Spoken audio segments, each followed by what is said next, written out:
So I'll start off this video by saying this game's on Game Pass, which pleasantly surprised me as I saw a lot of sponsored content on it and wasn't quite sure if it'd be on Xbox Game Pass or, you know, anything else.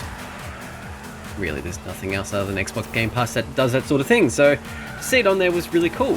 So this is Hotshot Racing, a Daytona. It's not really like Daytona USA, it's more like Virtua Racing or SCUD Race, SCUD Race, if it's called that. I don't know, I haven't really played the game that much or don't know too much about it. Virtua Racing though I really like, and the visual style is more closer to that than Daytona USA, so that will be the comparison point for today. But it is basically a modern arcade racer with, you know, its own sort of thing. As John Linneman said of Digital Foundry, the handling model in this is like Mario Kart. He's pretty much right actually, it's just like, it's Mario Kart but weightier to a degree. You know, with the handling profiles, with cars orientated between speed, drifting, and a couple of other little things here and there. They do feel different, much like Mario Kart actually, now that I think about it. But yeah, it's just fun. Just get into it, pick up and play. Controls are really straightforward. The split screen is online. It's on Game Pass. If you have an Xbox, I think it's on PC as well through Game Pass, but I'm not 100% sure on that one. I didn't actually check that. But if you have an Xbox anyway, it's there, and I strongly recommend you give it a shot, especially if you're a racing fan. Even if you're not really, this is an easy game to pick up, really.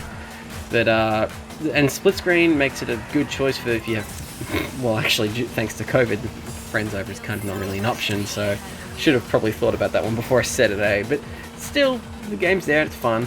I guess online, I guess. But this is also on the Nintendo Switch, and I'm thinking, well, now that I know that I really like this game, I'm thinking I might as well buy it on the Switch. But the game is in Australian dollars anyway. It's $30, so I mean it'd be about $20 US, roughly, give or take. Yeah, 100% worth it now I think about it, yeah. The difficulty modes, I mean, on normal, this is like the lowest difficulty mode, and it is its own challenge in its own right. You got to get used to all the cars, you got to get used to the AI and being able to like kind of shove them. They're pretty malleable AI, all things considered, because they don't just power ahead of you. They do sometimes, but you can keep them at bay if you're smart with the positioning of your car.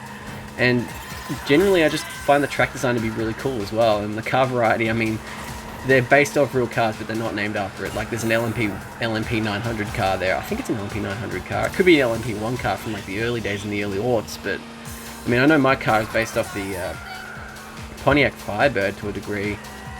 Now I think about it, the front is definitely Pontiac Firebird, but the rear, I'm not sure. I think it still is Pontiac Firebird. I haven't seen the rear of Pontiac Firebird in a little while, though, so I could just look it up on images, on an image service or something, but I can't be bothered. I'm just here to just talk about the game. The game runs at a really solid 60 FPS no matter which system you play it on too, which is a nice bonus. I hear the Switch version, as per the Digital Foundry video, is a little bit, well, can slow down anyway, which is a bit of a bummer, but considering it's running smoothly on here, but it doesn't look too crisp. Like, distant objects have a slight blur to them, or a slight, like, pixely low-res kind of look to them. It's hard to say on video here, but if you play it on an Xbox One S or a base Xbox One, you'll know exactly what I mean. One X users will have no problems here. The game runs at a full 4K 60, so if you've got an Xbox One X, you're going to have a beautiful game, because, I mean, sharp polygon lines are so much more beautiful than, well, not so much more beautiful. In some cases they can be, but not all cases. But generally, with how well the art style of this game's been done, you know, it's just it's just sublime. It'd be sublime on a high-end rig or an Xbox One X or a PS4 Pro even. And the loading times are actually not too bad either. I mean, I'm not sure if the Switch version's any worse here, but the Xbox loading times are actually pretty good, as you'll see here. It takes all of what.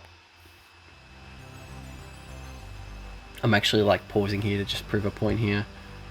I think that took, what, about 10 seconds? A bit less? Okay, that's kind of long. But given the game is pretty quick, you get in there pretty quickly, and I stuffed up the start there. I was actually contemplating restarting that, but I thought, nah, you know what? I've had smooth starts. It's time to have a bad start and see what I can do from there. I just really like the track design. It's just so, they're just so cool. The polygon design is so cool, which reminds me that I need to go back and complete the Tourist. I need to stream that and finish it proper. That game was brutal though.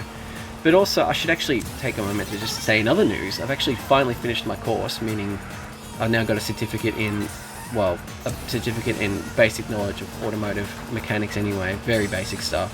I'm actually not sure what the certificate is, but I did do an automotive course earlier this year for pre-apprenticeship, And so I've completed that finally, because we had a month off after COVID shut everything down again, down here anyway, not anywhere else in Australia, but down here because I guess fuck Victoria.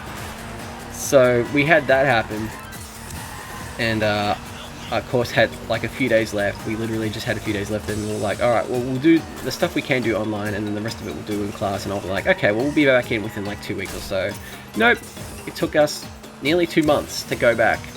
And then so that felt very weird, having to, like, you know, after we quote unquote finished with 2 things left to do last time around, it felt like I was pretty much done anyway. But then go back again, and then having to like rekindle with people who you probably never meet again, it felt very weird and very alien in a way. It felt just strange. So yeah, that's a little life update. That's partially why I haven't done any videos, because actually that's not a part of the reason why. Frankly, I just haven't been bothered. But yeah, that's literally that. So with all that in mind, how big is this game again? I think this game's like literally 4 gig, something like that. If it's 4 gig on an Xbox One, it had to be smaller on the Switch. Maybe smaller on PC too. Sometimes these games are weird with these, especially with the compression techniques. I guess it's all down to development tools between all these consoles, really, now that I think about it, because I mean, development tools can be their own little unique subsets and little challenges from, I mean, what you read and hear anyway from related videos anyway. It's all really interesting, really. Made me wonder, oh, maybe I could do something like console related, like PC or engineering or stuff like that for cars or something like that. But then I realized that requires math, and I'm not very good with math, so I only got up to year 10. I did finish year 12, but I only got up to year 10 with math because it was just so frustrating.